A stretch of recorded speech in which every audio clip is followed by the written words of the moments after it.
Жалман ere.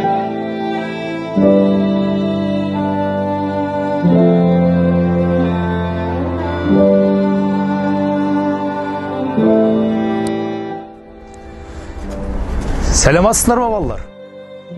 Саламатсыз ағай. Балалар, бұларың не? Мұның не екенін білесіңдер ме? Жай екен ту ғой ағай. Қателесесіз. Жай ғана ту емес. Бұл егеменді еліміздің ең биік символы мемлекеттік ту. Қай сыныпта оқисыңдар балалар? 9 сыныпта ағай. Бүгін қандай мереке екенін білесіңдер ме? Жоқ, жай әншейін, екінші күн. Жай күн емес. Бүгін ата заңымыздың қабылданғанына 26 жыл толып отыр.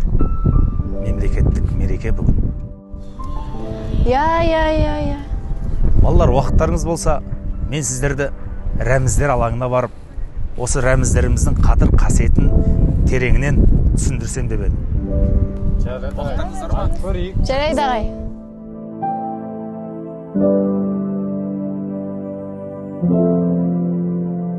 Ең биікте желбіреп тұрған қазағымыздың көк туы. Тудың бетінде күн сәулесі, қыран және ою өрнектер бейнеленген.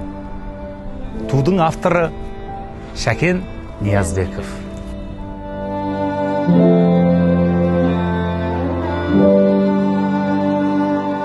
Мынау тұрған Қазақстан Республикасының мемлекеттік елтаңбасы. Елтаңбаның авторлары, сәулетшілері Жандарбек Мәлібеков пен Шотаман Уәлиханов.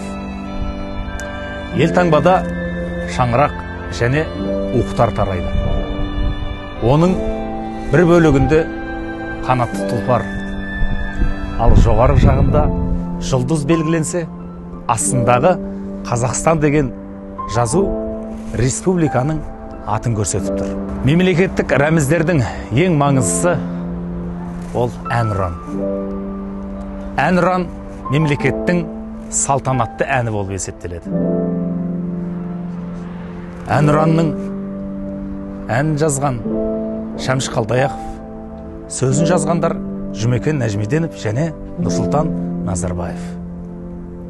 Міне, балалар, мемлекеттік рәміздердің қадір қасиеті осында.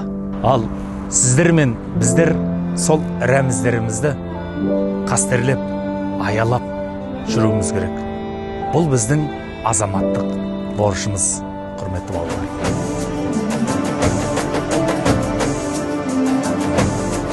Бастайтын болашаққа бақ кемені. Осы жол халықтың да нақ сенері. Халқыма адалмын деп ата заңға елбасы қолын қойып ант береді.